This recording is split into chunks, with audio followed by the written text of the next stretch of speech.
This is lecture number 4th of Newton's laws of motion, and in this part we are going to study what we left in the last class. देखिए last class में हम लोगों ने पढ़ा था कि जो impulse होता है it is equal to change in momentum. एक तो हमने ये पढ़ा था कि impulse is equal to change in momentum. फिर हमने पहले के लेक्चर में पढ़ा था एफ एवरेज। एवरेज फोर्स जो होता है it is change in momentum पर यूनिट टाइम, और चेंज इन मोमेंटम को इम्पल्स लिखते हैं तो एवरेज फोर्स को हम इम्पल्स अपॉन टाइम भी लिख सकते हैं, चेंज इन टाइम। एक तो ये पढ़ा था। अगर आपको एक्सटी कर्व गिवन है तो आपको पता है एक्सटी कर्व का स्लोप, यानी कि अगर आप टेन थीटा लेते हैं तो वो आपको वेलोसिटी देगा। सिमिलरली मोमेंटम टाइम कर्व है, मोमेंटम टाइम कर्व का स्लोप आपको फोर्स देगा।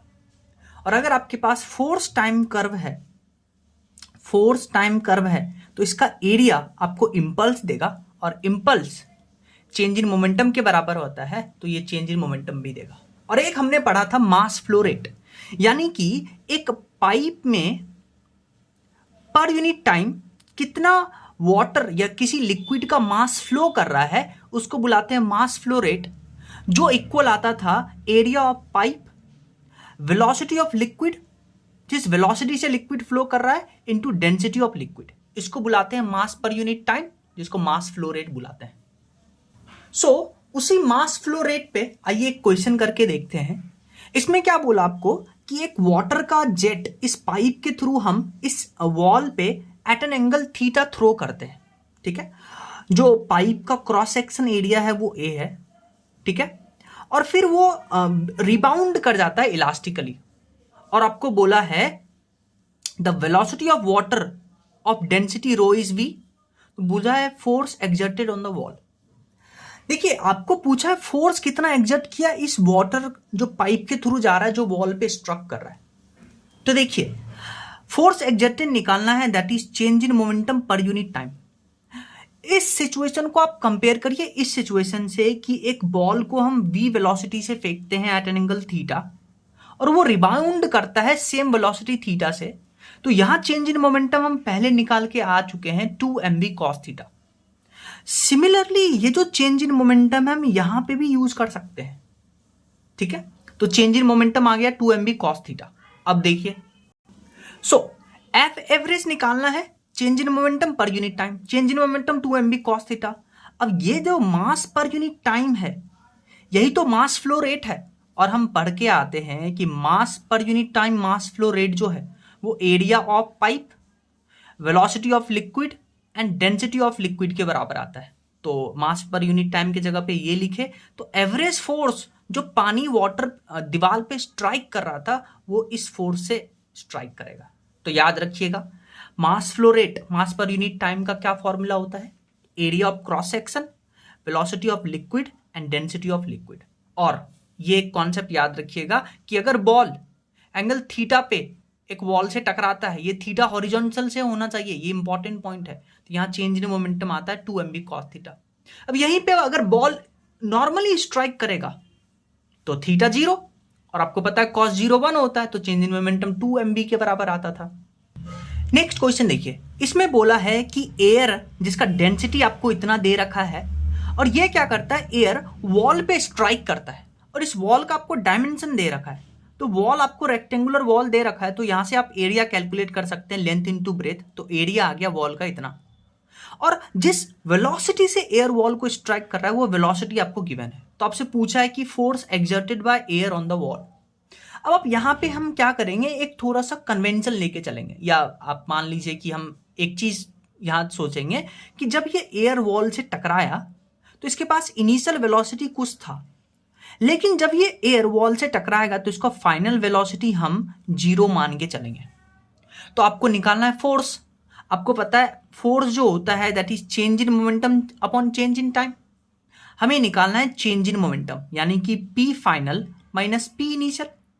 फाइनल मोमेंटम तो 0 हो जाएगा, क्यों, क्योंकि फाइनल वेलोसिटी 0 है, और इनिशियल मोमेंटम कितना हो जाएगा, mass of air into velocity of air.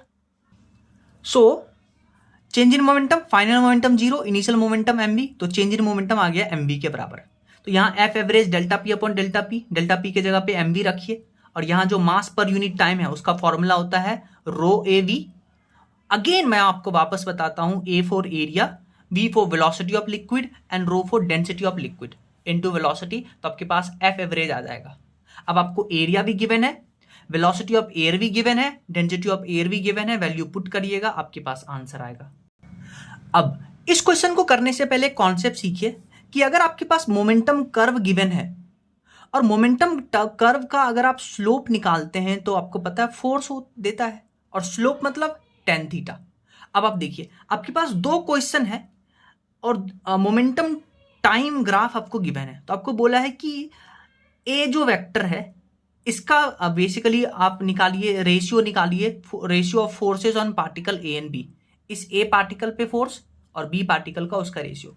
तो मोमेंटम टाइम ग्राफ का स्लोप निकालिएगा तो आपको फोर्स ऑन ए और फोर्स ऑन बी देगा, उसका रेशियो लीजिए। तो ए की बात करते हैं, तो ए का थीटा जो है वो 30 डिग्री, तो अगर हम इसका स्लोप निकालते हैं तो फोर्स ऑन ए आ जाएगा, स्लोप मतलब tan थीटा, तो यहां से tan 30 आ गया। और बी का एंगल लेंगे हम एक्स एक्सिस से, तो टोटल एंगल हो जाएगा बी का 60 डिग्री, तो इसका स्लोप मतलब इसका tan थीटा tan 60, तो आपके पास फोर्स का रेशियो आ जाएगा। सिमिलरली इस क्वेश्चन में जो ए पार्टिकल है उसका एक्स एक्सिस से एंगल 30 डिग्री यानी tan 30, उसका फोर्स आ जाएगा। और बी पार्टिकल का एक्स एक्सिस से एंगल, देखिए आपको एंगल दे रखा है वाई एक्सिस से, तो एक्स एक्सिस से कितना हो जाएगा, टोटल एंगल 90 डिग्री, ये 45 तो ये 45, तो tan 45, दोनों को सॉल्व करेंगे, रेशियो आएगा। नेक्स्ट क्वेश्चन देखिए, पहले आप एक कॉन्सेप्ट सीखिए। कॉन्सेप्ट क्या है कि अगर आपको फोर्स टाइम कर्व गिवन है तो आपको पता है उसका एरिया लीजिएगा तो आपको इंपल्स देगा, और जो इंपल्स है वही तो चेंज इन मोमेंटम देता है, ठीक है। अब आप क्वेश्चन देखिए, क्वेश्चन में बोला है कि चेंज इन मोमेंटम कैलकुलेट करिए 0 से 4, यानी कि 0 से 4 में आपको चेंज इन मोमेंटम कैलकुलेट करना है, और फोर्स टाइम ग्राफ गिवन है, तो इसका एरिया ले लीजिए, आपको इंपल्स देगा, वही चेंज इन मोमेंटम होगा। अब आप देखिए जो ये पार्ट है A1 और जो ये पार्ट है, इन दोनों का एरिया सेम है और दोनों अपोजिट एरिया है, तो ये तो कैंसिल हो जाएगा। टोटल एरिया की बात करते हैं तो तीनों का एडिशन होगा, और A1 और A2 उल्टा है तो A1 A2 खत्म, तो टोटल एरिया A2 के बराबर आ जाएगा, और एरिया मतलब लेंथ इनटू ब्रेथ, तो वो कैलकुलेट करिएगा तो एरिया 40 आएगा, और यही होगा इम्पल्स के बराबर, यही होगा चेंज इन मोमेंटम के बराबर। अब नेक्स्ट क्वेश्चन देखिए, इसमें बोला है कि आपको इम्पल्स कैलकुलेट करना है एक पार्टिकल पे एट 2 सेकेंड पे, यानी कि 0 से 2 सेकेंड पे, इस पॉइंट पे आपको इंपल्स कैलकुलेट करना है अगर मास ऑफ पार्टिकल 2 kg है। तो आपको पता है इंपल्स क्या होता है, चेंज इन मोमेंटम। अगर आप 0 से 2 सेकेंड के बीच में चेंज इन मोमेंटम कैलकुलेट कर लेते हैं तो वही इंपल्स होगा। अब चेंज इन मोमेंटम क्या होता है, final momentum minus initial momentum. अब आप देखिए मोमेंटम मतलब मास इनटू वेलोसिटी, मास आपको गिवन है, अगर हमें वेलोसिटी आ जाएगा तो हम मोमेंटम निकाल लेंगे, और वेलोसिटी निकालने के लिए देखिए आपके पास xt कर्व गिवन है, तो xt कर्व का स्लोप वेलोसिटी देता है। तो अब आप 0 से 2 सेकेंड में जस्ट बिफोर आप वेलोसिटी निकालिए, तो इसका स्लोप लीजिएगा, स्लोप मतलब tan थीटा, मतलब परपेंडिकुलर अपॉन बेस यानी 40/2, तो आपके पास इनिशियल वेलोसिटी आ गया 20। 2 सेकेंड के बाद जो पार्टिकल का डिस्टेंस कवर्ड है वो कांस्टेंट है, यानी इसका स्लोप 0 है, स्लोप 0 है, यानी फाइनल वेलोसिटी 0, तो फाइनल मोमेंटम भी 0 हो जाएगा क्योंकि फाइनल वेलोसिटी 0 है, मास इनटू वेलोसिटी। और इनिशियल मोमेंटम, मास आपको 2 kg, वेलोसिटी 20, तो आपके पास इंपल्स आ जाएगा -40। नेक्स्ट क्वेश्चन देखिए, इसमें आपको momentum time graph, momentum time equation given है, और आपसे पूछा है फोर्स बताइए t = 2 सेकेंड पे। देखिए आपको निकालना है, क्या निकालना है, फोर्स निकालना है। आपको पता है फोर्स क्या होता है, अगर आप मोमेंटम टाइम इक्वेशन का डिफरेंशिएशन करते हैं तो आपको फोर्स देगा, तब आप इस इक्वेशन का डिफरेंशिएशन करिए। 5t² का डिफरेंशिएशन 10t, 10t का डिफरेंशिएशन 10, ये कांस्टेंट है तो इसका डिफरेंशिएशन 0, t = 2 सेकेंड पे पूछा है तो t = 2 डालिएगा तो आपके पास फोर्स आ जाएगा। नेक्स्ट हम बात करेंगे problem based on constant mass. इसका क्या मतलब है, देखिए आपको पता है फोर्स होता है rate of change in momentum dp/dt, momentum रखिए मास इनटू वेलोसिटी। अगर मास कांस्टेंट है तो मास बाहर आएगा तो dv/dt, और dv/dt आपको पता है एक्सेलरेशन के बराबर आता है, तो अगर मास कांस्टेंट है तो नेट फोर्स ma के बराबर आता है, और इसी को अब हम यूज करेंगे क्वेश्चंस में।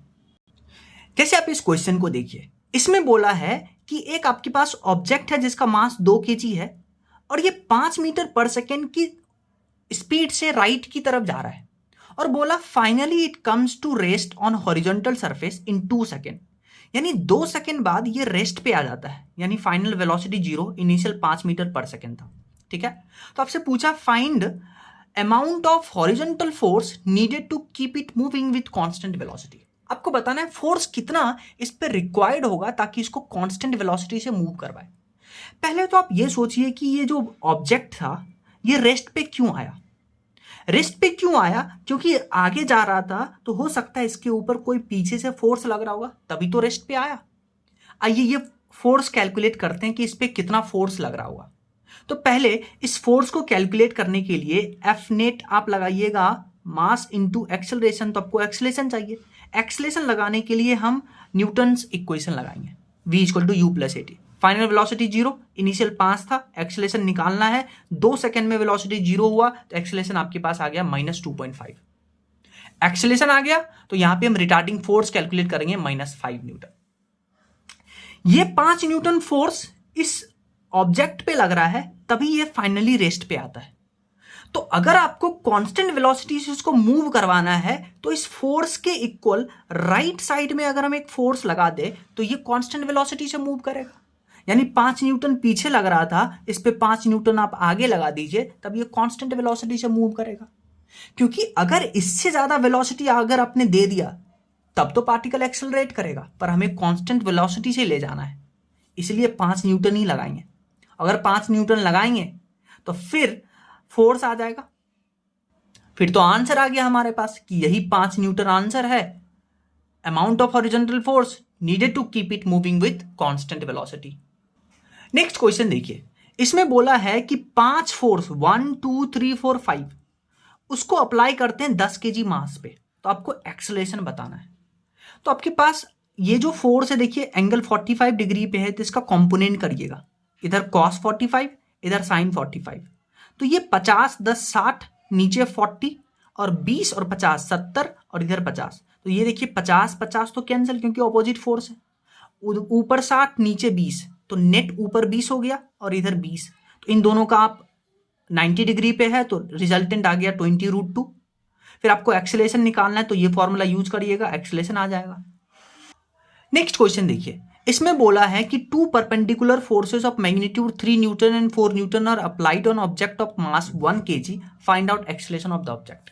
तो ये देखिए 3 न्यूटन 4 न्यूटन परपेंडिकुलर फोर्स है, तो इसका रिजल्टेंट कैसे आएगा? परपेंडिकुलर है तो इसका रिजल्टेंट √3² + 4², तो एफ नेट आ गया इतना। एक्सेलरेशन निकालना है तो force equal to mass into acceleration लगाएंगे तो एक्सेलरेशन आएगा 5 मीटर पर सेकेंड स्क्वायर। अब आप देखिए ये 3 न्यूटन था, ये 4 न्यूटन था, मान लीजिए ये एंगल अल्फा है, हम डायरेक्शन निकाल रहे हैं कि ये फोर्स किधर लग रहा है, तो यहां से tan अल्फा हो जाएगा परपेंडिकुलर अपॉन बेस यानी 3/4, तो tan अल्फा आ गया 37 डिग्री। तो ये अल्फा जो है डायरेक्शन ऑफ फोर्स कितना है 37 डिग्री, कहां से बना रहा है 4 न्यूटन फोर्स से, तो ये डायरेक्शन भी आ गया। नेक्स्ट क्वेश्चन देखिए, इसमें आपको फोर्स जो है वेक्टर के टर्म में दिया है और बोला है कि ये फोर्स 2 kg मास पे लग रहा है, तो आपसे पूछा है मैग्नीट्यूड ऑफ एक्सेलरेशन। एक्सेलरेशन का मैग्नीट्यूड पूछा है, तो आपके पास फोर्स वेक्टर फॉर्म में है i/j के टर्म में, इसका आप मैग्नीट्यूड ले लीजिए √1² प्लस √3², तो फोर्स आ गया आपके पास 2 न्यूटन। आप F equal to mass into acceleration लगाइए तो यहां से एक्सेलरेशन आ जाएगा, मास आपके पास 2 kg गिवन है।